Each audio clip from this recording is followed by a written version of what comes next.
आज हम लोग देखेंगे दही वाली मगम्मा पाठ का पहला क्वेश्चन, जो कि परीक्षा की दृष्टि से काफ़ी इम्पोर्टेंट है।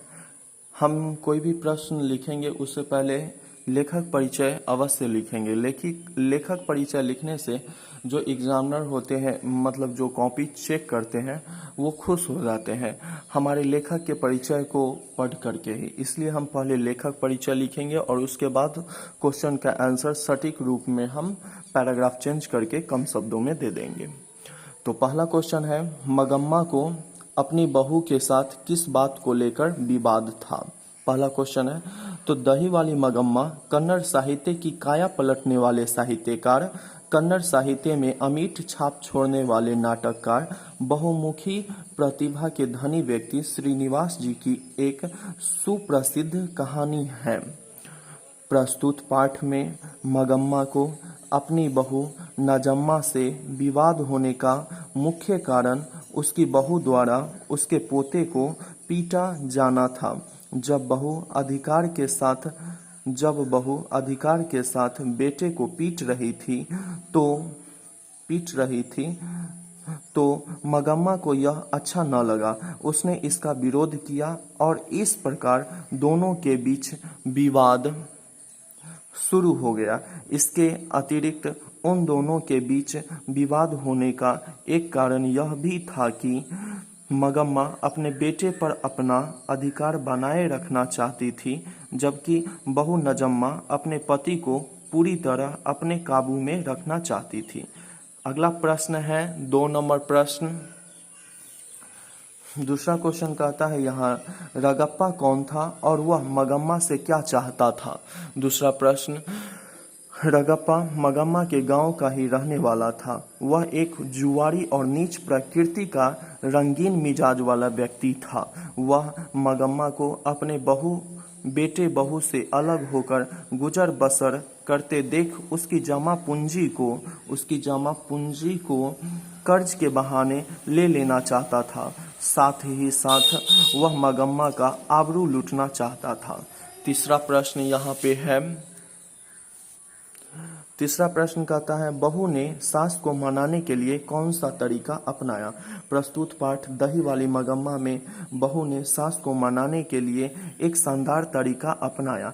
3 नंबर क्वेश्चन लिखने से पहले एग्जाम में 1 नंबर में जो हम यहाँ पे लेखक परिचय जो लिखे हैं यहाँ से यहाँ तक, इसको अवश्य लिख दीजिएगा। उसके बाद इसका आंसर लिखेगा। तो प्रस्तुत पाठ दही वाली मगम्मा में बहू ने सास को मनाने के लिए एक शानदार तरीका अपनाया। वह जानती थी कि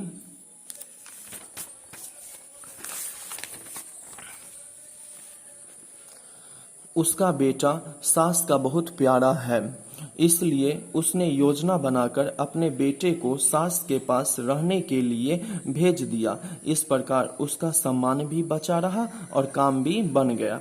इस कहानी का चौथा क्वेश्चन है, इस कहानी का कथावाचक कौन है, परिचय दे। प्रस्तुत कहानी दही वाली मगम्मा कन्नड़ साहित्य की काया पलटने वाले साहित्यकार, बहुमुखी प्रतिभा के धनी व्यक्ति श्रीनिवास जी के द्वारा लिखा गया है। ये हम सबसे पहले इसमें लेखक परिचय लिख दिए हैं। प्रस्तुत कहानी दही वाली मगम्मा में कहानी के रचनाकार ही कथावाचक है, मतलब जो इसको लिखे हैं वही कथावाचक है। वह दही बेचने वाली मगम्मा की सुख दुख संबंधी सारी बातों को ध्यानपूर्वक सुनती है और उसके कष्टों को दूर करने का सुझाव बताती है। उसका पति किसी कार्यालय में काम करता है। वह बहुत ही समझदार और व्यवहार कुशल प्रतीत होती है। अगला क्वेश्चन है, मगम्मा का चरित्र चित्रण कीजिए, मतलब मगम्मा कैसी है इस कहानी में, हमें इसी के बारे में बताना है। तो मगम्मा, दही वाली मगम्मा शीर्षक कहानी की प्रमुख पात्रा है या मुख्य पात्रा है। वह दही बेचकर अपने परिवार को चलाने वाली एक आदर्श महिला है। उसमें स्वाभिमान का भाव भी है। वह अपने बहू की ज्यादती बर्दाश्त नहीं कर पाती है। उसमें प्रेम और सेवा की भावना कूट कर भरी हुई है। यही कारण है कि अपने बेटे को बहू के वश में होता देखकर वह दुखी होती है और छुप छुप कर अपने पोते का ध्यान रखती है। मगम्मा में स्त्रीत्व का आदर्श सन्निहित है। वह कठिन स्थितियों में भी रगप्पा जैसे मन चले पुरुष का मुंह तोड़ जवाब देती है और इस प्रकार अपने स्त्रीत्व की रक्षा करती है। कहानीकार ने मगम्मा के चरित्र को बड़ी आत्मीयता एवं कुशलता पूर्वक कहानी में चित्रित किया है। अगला क्वेश्चन जो है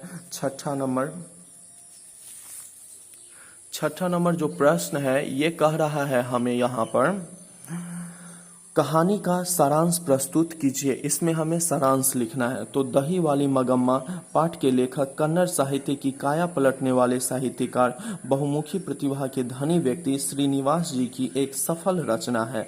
पहले हम लेखक परिचय लिख दिए हैं थोड़ा सा, उसके बाद इसका आंसर अब हम लिखेंगे, सारांश लिखेंगे। प्रस्तुत कहानी का मुख्य पात्र मगम्मा है जो रोज दही बेचकर बेंगलुरु जाती है, रोज दही बेचने बेंगलुरु जाती है। मगम्मा का पति नहीं था और बेटा बहू से गृह कलह के कारण अलग हो गई।